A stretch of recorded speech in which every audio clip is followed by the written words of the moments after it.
show. Și astăzi o să facem un challenge. După cum vedeți, aici pe masă avem foarte multe produse.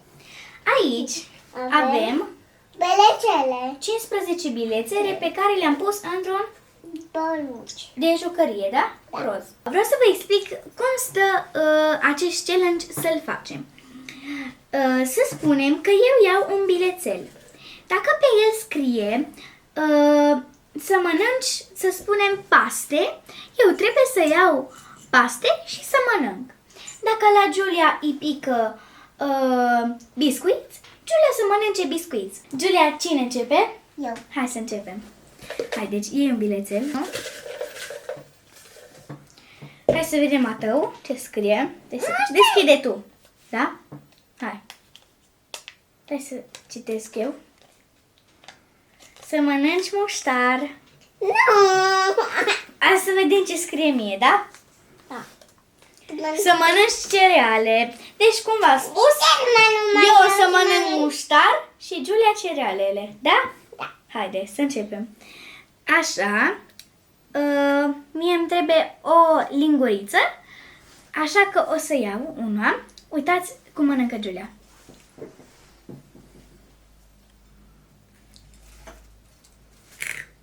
Îți bune? Arată-le și la copii cum arată. Dar vezi că pică. Spune ce gust are. Bun. Așa. Foarte bine. Aici am eu muștar, după cum vedeți, și o linguriță. Eu mănânc muștar. Uitați, iau un pic mai mult, să vedeți. E amar. Dar e bun. E foarte bun. Nu știu, mie chiar îmi place muștarul. Aș mânca și gol. Giulia, ce notă îi dai la cereale? Nu știu. Nu știu. 5 sau 3? 5. Deci îți plac. Eu îi dau nota 4, da? Să începem la a doua rundă. Giulia, ești gata de a doua rundă? Da. Să începem. Te rog frumos să extragi un bilețel. Da? Așa. Și o să extrag unul. Doamne, te rog să nu fie ceva ce nu-mi place mie. Hai, Giulia, deschide bilețelul. Să vedem ce pică. Să văd ce scrie. Să mănânci sos de usturoi. Hai să vedem. Doamne! Să mănânci paste crude. Opa. Care vrei? Ciocolată. Aștept ciocolată. Nu poți! Deci, dragilor, după cum v-am spus, Giulia să mănânce ciocolată pentru că nici una nu-i place. Așa că o să mănânc eu și sos de usturoi și paste crude. O să încep cu sosul de usturoi, care e nasol. O să iau pentru voi mult, așa, atâta.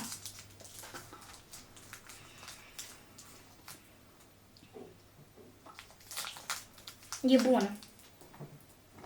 Nu-i bun. Nu e bun. Așa. Și acum... Ciocolata mea preferată, așa micuță. Și aici avem paste crude. Da? Iau o pastă de asta. Dar nu mănânc pe toată. Nu mănânc pe toată. Nu pot.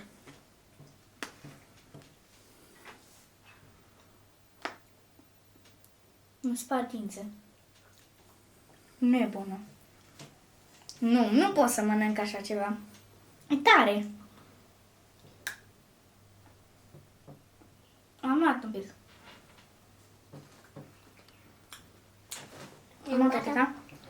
Deci, ce notă îi dai la ciocolată? 4. 4. Ok. Eu, la sosul ăsta de usturoi, îi dau nota 2. Și la pastele astea îi dau nota 1. Pentru că nu sunt bune crude. Să începem la a treia rundă. Da. Haide. Ia bilețelul.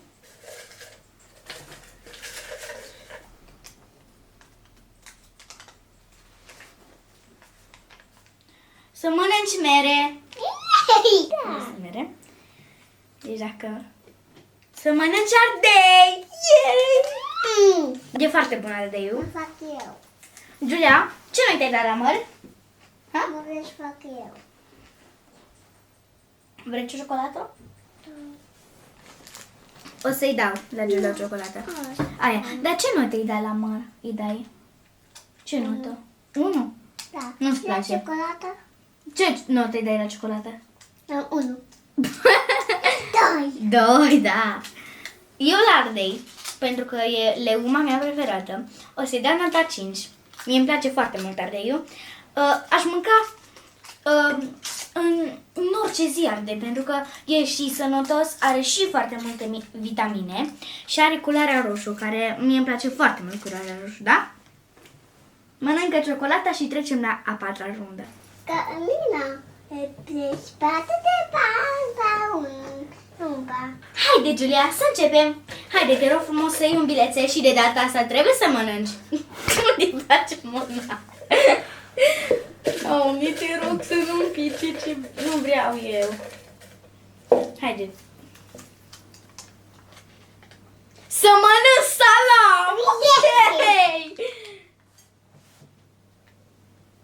Să mănânci vegeta.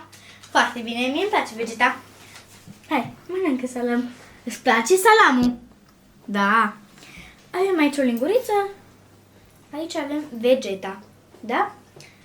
Eu iau foarte multă vegeta. Giulia, ce ne-ai dat la salam? 1. Da. Deci nu ți-a plăcut? Da. Da, da. Eu la vegeta îi dau nota 3. Pentru că, nu știu, mi se pare nasol să mănânci vegeta în fiecare zi, dar mâncarea e foarte gustoasă. Așa-i? Deci, să trecem la a 5-a rundă. Să începem! Și ce vrei? Ia un bilețel, te rog. Aici o bagă. Mai ne-au rămas puține bilețele. Haide. Să mănânci brânză. No! Și Să mănânci biscuiți!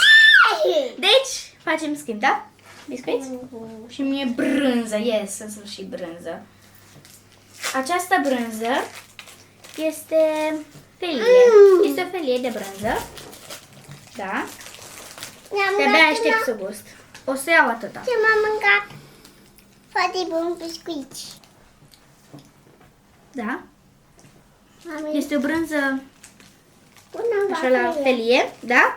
Până felie. Giulia, așa. Ce notă îi dai la biscuiți? Nota 10.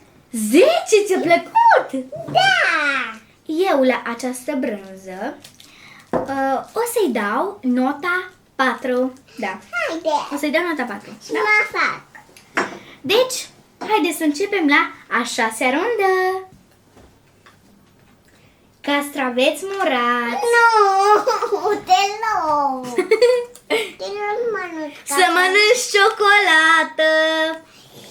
Mănânc ciocolată. Da. Deci tu. Hai că iau cu această linguriță să iau un castravete murat. Pic mai mare, da? Nu pot, Alina. Pișcă un pic, da, e bun. Dacă v-a plăcut vlogul de azi, nu uitați să dați un like, un subscribe și neapărat un share și să vă abonați la canalul Carina și Giulia Show. Vă rog frumos să îmi dați follow pe Instagram și pe Facebook. Aici aveți linkurile mele în descriere. Eu am fost Carina Și Giulia Show.